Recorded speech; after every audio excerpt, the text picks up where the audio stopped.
Fala pessoal, tudo bem? Professor Matheus aqui vindo trazer para vocês uma aulinha de história, tá?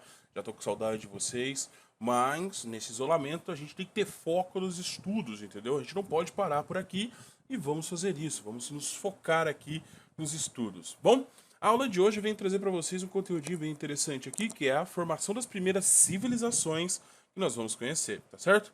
Primeiramente, a gente já começou a falar lá sobre o homem, sobre sedentarização, sobre o período paleolítico, neolítico, né? E agora a gente vai começar a estudar as primeiras sociedades, as primeiras civilizações que vão ter aqui na Terra, né? As primeiras civilizações a gente começa estudando pelas civilizações orientais. A gente está falando de história antiga, lembra que a gente falou lá?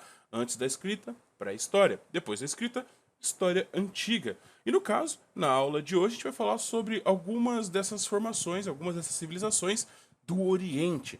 Isso aqui eu já falei para vocês, mas bora frisar aqui, né? As civilizações do Oriente. Nós vamos falar lá sobre Mesopotâmia, nós vamos falar sobre Egito, sobre os fenícios, sobre os persas, sobre os hebreus, tá? Todas essas são civilizações do Oriente. E lembrando aí nas nossas aulas, a gente falou lá que as do Ocidente é basicamente a Grécia e a Roma antiga, tá? Mas por enquanto vamos nos ater aqui nas civilizações orientais. Antes da gente falar especificamente das civilizações orientais, como é que era o Egito, como é que era a Mesopotâmia, quem eram os fenícios e etc., vamos falar de como foi construída essas civilizações, essas sociedades. Vamos falar de palavrinhas e conceitos que a gente vai utilizar bastante aqui, conceitos básicos da nossa sociedade, da nossa civilização. E vamos ver como eles vão fundar as suas primeiras civilizações, tá certo? Começando aqui pela escrita. Sim, esses povos vão desenvolver escritas, tá? As primeiras escritas. Então, as primeiras formas de escritas não são nem um pouco parecidas com as escritas que a gente tem hoje, tá? Hoje a gente tem aquele alfabeto, nosso alfabeto fonético. O deles não era assim. O alfabeto deles era basicamente a escrita deles era uma escrita pictográfica. Geralmente era um símbolo que significava alguma coisa na natureza, tá? Tipo, uma árvore eles desenhavam algo parecido com árvore, tá? Então a escrita deles acabava sendo um pouco mais difícil do que a nossa, já que teria que ter um símbolo para cada coisinha que existia na natureza, tá? Vamos falar aqui então um pouco sobre a escrita, as primeiras escritas. Bom, primeira coisa, não tem como a gente falar quem foi o primeiro povo que começou a escrever. Os próprios historiadores até hoje brigam e divergem para entender quem foi o primeiro. Nós vamos ver aqui nas Américas alguns povos escrevendo. Lá na Ásia, nós vamos ver na China, eles também estão escrevendo. Mas, para nós, aqui em especial, a gente vai falar sobre duas escritas. As duas primeiras escritas. A escrita cuneiforme, feito pelo povo sumério há mais ou menos 3.500 anos atrás. Eles são povos da Mesopotâmia. Eles vão escrever essa famosa escrita cuneiforme, que era feito em barro, barro mole, em argila. Eles vão pegar um instrumento que parece uma cuia e vão ficar lascando a pedra, o barro, até formar ali uma escrita, uma frase, uma palavra. Cada risquinho daqueles que vocês conseguem ver na imagem representa uma palavra escrita, tá certo? E aí depois, se fosse para apagar, eles não queimavam e secavam o barro. Eles simplesmente apagavam ali no barro mole mesmo e escrevia de novo. Agora, se fosse para ficar, aí eles cozinhavam o barro. Bem parecido com o processo que a gente utiliza hoje para fazer tijolos, tá certo? Que a gente cozinha o barro e o barro fica duro. E tudo que estava escrito no barro vai ficar talhado ali. Certo? Outro povo que vai aprender a escrever mais ou menos na mesma época vai ser o povo egípcio, que está na África. Os egípcios vão escrever, e a escrita dos egípcios é conhecido como hieróglifo, tá? O hieróglifo também ali vai ser escrito com figuras, só que essas figuras ali, se você for ver ali, parece bastante com algumas coisas que a gente conhece na natureza. Se você for olhar ali, você consegue ver um pássaro, uma cobra, um leão, e assim por diante, tá? A diferença é, os egípcios eles não escreviam em argila, não, eles escreviam em pedra, eles escreviam às vezes também em argila, geralmente nas paredes das coisas, e também eles utilizavam o papiro. O que é o papiro? O papiro é uma espécie de papel feito com uma alga, né? Onde você seca essa alga e ela fica parecendo um papel, melhor, um papelão. Aí eles pegavam tinta, essas tintas eram orgânicas, que eles conseguiam ali de pedras, eles conseguiam de frutas, de madeira, eles tiravam essa tinta e escreviam ali nessa pedra, nesse papiro. Então essa é a escrita dos egípcios, o hieróglifo. Para que serve essas escritas? Geralmente para comércio, para guardar algum tipo de conhecimento, tipo, eu aprendi alguma coisa e quero mostrar para as gerações que vão vir. Então eu faço o quê? Eu escrevo e depois as pessoas vão ler. Outra coisa, nós temos também ali, além do comércio, além do conhecimento científico, a gente também tem a questão religiosa. Muitos templos, muitas catedrais e até palácios eram enfeitados com essas escritas, tá? Então tem uma questão religiosa na escrita desses povos, tá certo? E essas são as primeiras formas de escrita que a gente vai conhecer na história da humanidade. Passando para frente, tem outra coisa também que é muito importante, que vai surgir com essas civilizações. Depois que o homem começou a se sedentarizar, ou seja, conheceu a agricultura, virou produtor, a gente falou isso nas nossas aulas, tá? Quando o homem começa a se sedentarizar, ele vai perceber o seguinte: eu planto, eu colho e eu guardo para comer, certo? Só que vai ter um momento que eles vão perceber que eles estão plantando muito mais do que eu necessito. Tipo assim, eu estou plantando muito mais do que a minha população come. Então o que eu vou fazer com isso? Eu vou guardar, e esse é o excedente de produção. Excedente de produção é a sobra de tudo que eu produzi, tudo que eu plantei, sobrou, alimentei todo mundo, dei para todo mundo comer, mas sobrou. Esse é o excedente de produção. O que eu vou fazer com o excedente de produção? Eu vou trocar. As pessoas vão começar a trocar entre elas. Então, assim, eu tenho mais chuchu e o meu amigo ali tem mais abobrinha, tá certo? Eu quero abobrinha, então eu vou pegar meu chuchu e vou trocar com ele. Eu pego lá 10 chuchus e ele vai pegar 10 abobrinhas e a gente vai trocar. O nome dessa troca é conhecida como escambo, quando eu pego um produto e troco com a outra pessoa. Então, eu tenho muito de um produto e quero trocar por um outro produto. Escambo. Então, as pessoas vão começar a pegar esse excedente de produção e vão trocar entre elas. Uma cidade, uma civilização vai trocar com outra. Tipo, eu tenho muita comida e o outro tem muito metal. Então a gente vai fazer a troca do metal com a comida no famoso escambo. Qual é o problema desse escambo? Ele funciona? Vai funcionar muito bem, só que vai ter um pequeno probleminha, uma limitação. Imagina só você trocar grandes quantidades de coisa. Por exemplo, eu vou trocar, sei lá, 5.000 galinhas por 300 quilos de ferro. Cara, é muito complicado você ficar carregando uma coisa e depois... O que eles vão fazer? Para facilitar essas trocas, eles vão inventar um negócio chamado de moeda. No século 7, eles vão acabar inventando ali, antes de Cristo, claro, eles vão acabar inventando a moeda, que vai facilitar, vai agilizar as trocas entre uma pessoa e outra. Então, aqui nasceu o comércio. Quando eu começo a ter excedente de produção, e eu vou trocar esse meu excedente de produção com outra civilização ou outra pessoa. E para facilitar e agilizar essa troca, eu utilizo a moeda. Assim, eu vou ter o nascimento do comércio. Maravilha, mas tem um problema. Digamos que uma pessoa produz muito mais que a outra dentro da minha civilização. Eu vou poder chegar lá e pegar, mesmo que a gente é da mesma civilização, eu tenho o direito de ir lá e pegar tudo que ela produz? Por exemplo, eu trabalhei menos que a outra pessoa e a outra pessoa acabou ganhando muito mais comida, acabou conseguindo muito mais comida que eu. O excedente de produção dela é bem maior do que o meu excedente de produção. Por acaso eu tenho o direito de ir lá e pegar aquilo que é dela? Não. E aqui vai nascer a noção de propriedade privada. Ou seja, tudo que eu produzo a mais é meu por direito. As outras pessoas não podem pegar. Isso é uma propriedade privada minha. Entendeu? Aí que nasce a propriedade privada. Hoje a gente utiliza tudo isso, tá? O comércio, a ideia de propriedade privada, o que é seu, o que não é seu, beleza? Então aqui nasce o comércio e aqui nasce a ideia de propriedade privada. Aquilo que é meu e não é de todos, não é do coletivo. Tá certo, crianças? Então, passando aqui, vamos falar um pouquinho sobre quem vai ordenar tudo isso. Quem vai criar as ordens? Quem vai dar ordem para tudo isso? Quem vai falar que eu não posso pegar aquilo ou que eu posso pegar aquilo? Aonde eu posso plantar, onde eu não posso plantar? O que nós chamamos de Estado. O Estado é importantíssimo e ele vai começar a surgir aqui, nessas primeiras civilizações. Tá? Então nós vamos ver lá o surgimento do famoso Estado, tá? Que a gente existe até hoje, nós estamos no Estado, tá bom? Vamos entender para que serve um Estado. O O Estado, senhores, ele serve para criar regras, para que todos obedeçam, para que tudo tenha uma ordem. Porque senão, imagina, se não tivesse essas regras, as pessoas fariam o que elas quisessem e às vezes entrariam em conflito com outras, não se entenderiam. Então você cria um Estado para que esse Estado crie a regra para que todos possam obedecer. Além disso, nós vamos ver ali que ele vai orientar as relações sociais, ou seja, o que você pode fazer e o que você não pode fazer. Por exemplo, eu não posso sair por aí batendo nos outros. Por quê? Porque o Estado não permite. Porque o Estado percebe que isso é violência. Você está violentando uma pessoa. Está agredindo uma pessoa. Então o Estado serve também para criar ordem dentro das relações sociais, tá certo? Então cada sociedade vai ter a sua ordem e quem cria essa ordem é o Estado, para que não fique um caos e para que tenha o mínimo de regras e de respeito.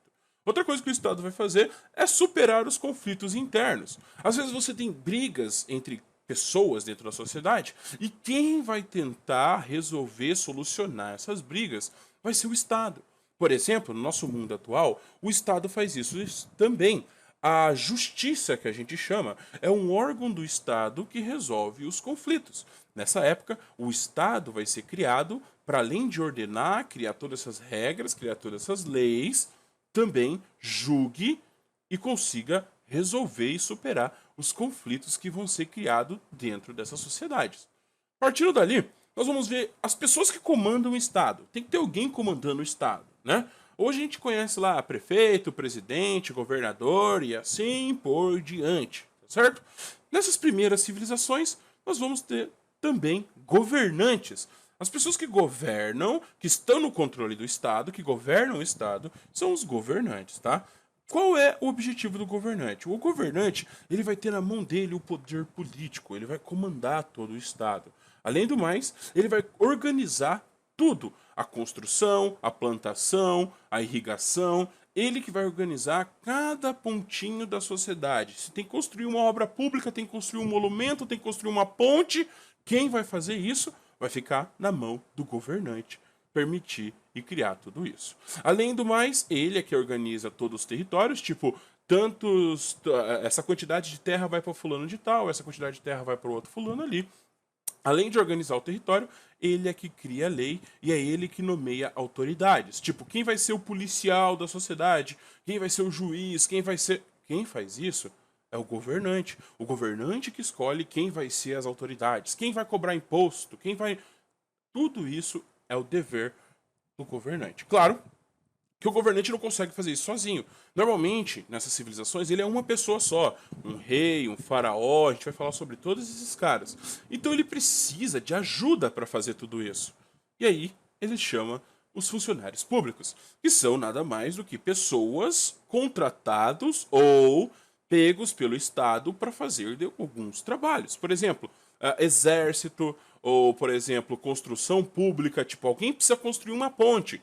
Você vai ter lá o construtor, que é um funcionário público, que é comandado pelo governo, que vai fazer esse tipo de coisa. Cobrar impostos, você precisa ter um cobrador de imposto. Então, você chama alguém da sociedade, nomeia alguém da sociedade, para cobrar imposto das pessoas dentro das civilizações, tá certo? Então, aqui surgiu o Estado. O Estado e quem comanda o Estado, o governante, e quem ajuda este governante, os funcionários públicos. Beleza, galera? Continuando aqui, vamos falar sobre a divisão social que existia nessas civilizações. Divisão social. Para a gente falar de divisão social, para começar, a gente sempre analisa em uma pirâmide. Por quê? Porque geralmente a pirâmide, como é que ela funciona? A base da pirâmide, a parte mais baixa, ela é maior, ou seja, ela consegue sustentar o topo. Então, sempre a base é maior, ou seja, tem mais indivíduos nessa camada social do que na primeira camada, que é o topo. E o topo ele fica lá em cima porque que ele comanda a sociedade inteira, mas em contrapartida ele é sempre a menor parte. Então o topo é o que comanda e a base é o que sustenta tudo. Então nós vamos conhecer que vamos descobrir que essas sociedades elas são divididas em classes, em camadas. Cada camadinha dessa aí que tem na pirâmide que vocês estão vendo tem a sua função, tá certo? Sendo que toda a sociedade ela é sustentada pela base. Tá? A parte de baixo tem que respeitar ou tem menos poder que a de cima. e a parte de cima comanda a de baixo. O nome disso é hierarquia. Então, usando como exemplo ali a nossa pirâmide que está aí para vocês verem, tá? Na nossa pirâmide, a gente tem lá no topo o governante, o rei, que comanda todo mundo, por isso que ele está no topo. Mas como ele é só uma pessoa, o topo é menor, tá certo? Então, uma pessoa que comanda todo mundo, topo. Logo em seguida, vai vir os sacerdotes, os nobres, que é a família do rei, a família do imperador, e vem os soldados. Esses são um número maior de pessoas e têm um poder bem elevado, por isso que estão lá em cima. Mas eles não são mais poderosos do que o rei, então eles ficam abaixo do rei. Embaixo, os funcionários públicos, e lá na base, sustentando toda essa sociedade, nós vamos ter lá os artesãos, camponeses, os escravos, sim, tinham escravos, tá? Pessoas que perderam a liberdade. Eles que trabalham, eles que produzem e eles que sustentam todo mundo e obedecem sempre ao governante, tá certo? Então, essa é a divisão social que a gente vai ver. Sempre no topo um rei e sempre embaixo a galera que trabalha. A base é sempre o pessoal que trabalha, produz, traz alimento para sustentar todo mundo.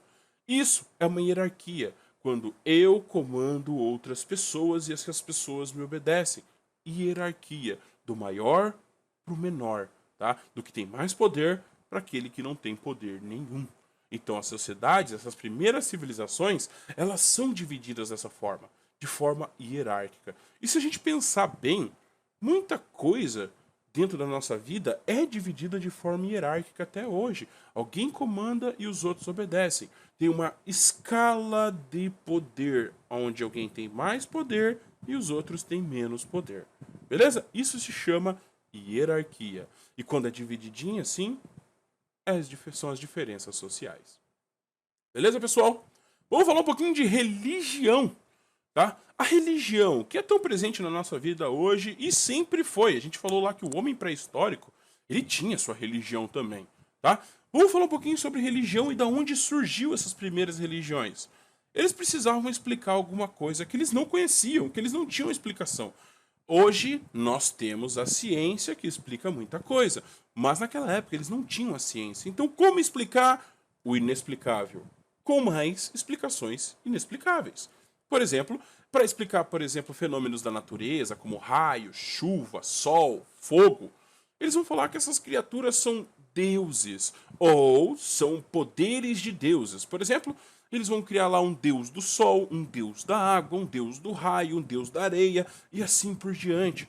Para explicar esses fenômenos que eles não conseguiam explicar, eles criam a religião e criam vários deuses. Então, bom, se eu estou na minha casa e por acaso caiu um raio bem no meio da minha casa, como eu vou explicar isso?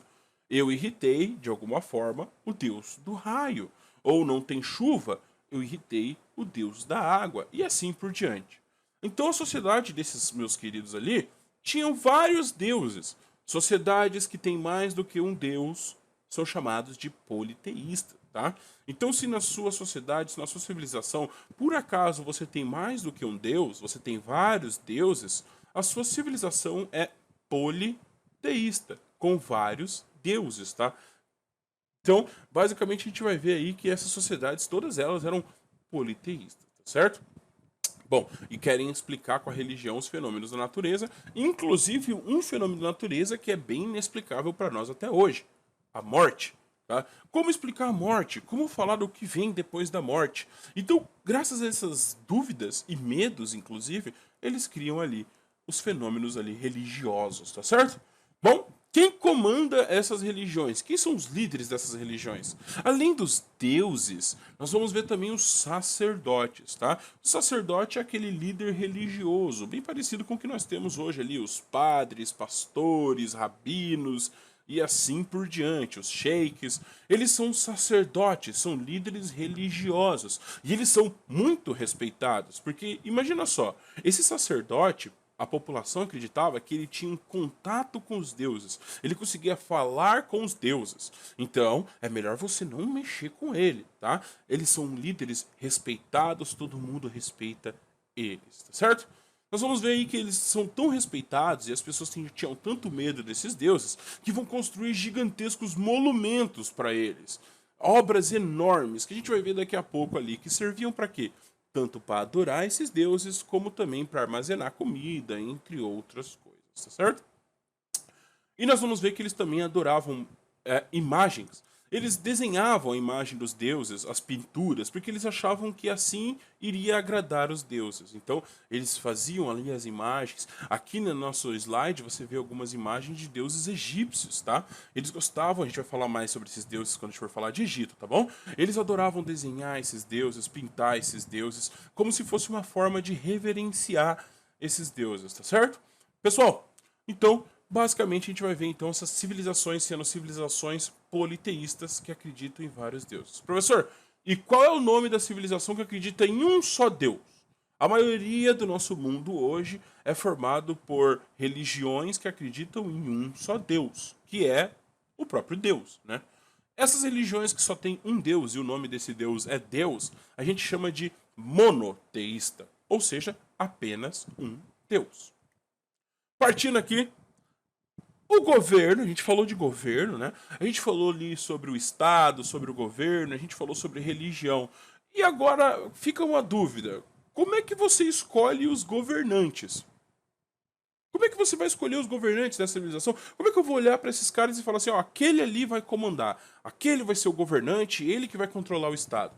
Simples. Essas religiões, essas civilizações, elas são teocráticas. O que quer dizer teocracia? Teocracia é quando o seu governo, o seu governante, ele está ligado à religião. Como assim, professor?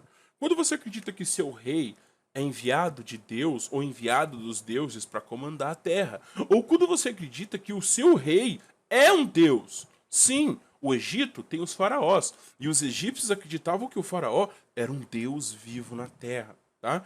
Lá na Mesopotâmia, a gente vai conhecer o rei deles, era chamado de Patesi. E eles acreditavam que o deus deles era enviado dos deuses, tá? O rei deles era enviado dos deuses para comandar. Então, basicamente, quando você mistura religião e governo e Estado, a gente tem uma teocracia, um governo baseado na religião. Então, esses deuses vão escolher reis, ou os próprios deuses serão os reis dessas civilizações, tá certo?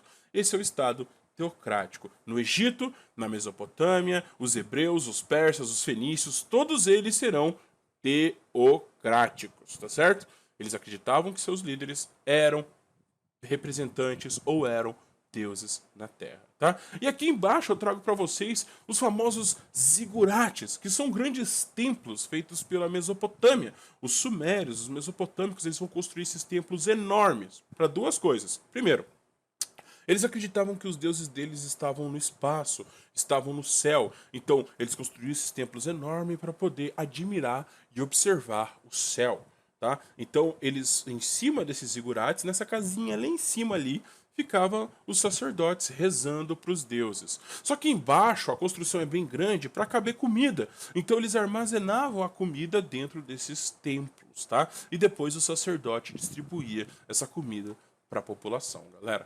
Então, basicamente, meus queridos, a aula de hoje foi isso. A gente falou ali sobre a formação, o crescimento, o surgimento das civilizações antigas, como surgiu política, religião e etc.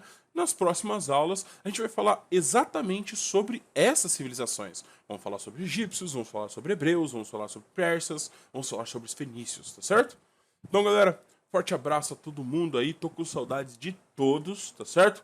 Abraço, beijo, tamo junto.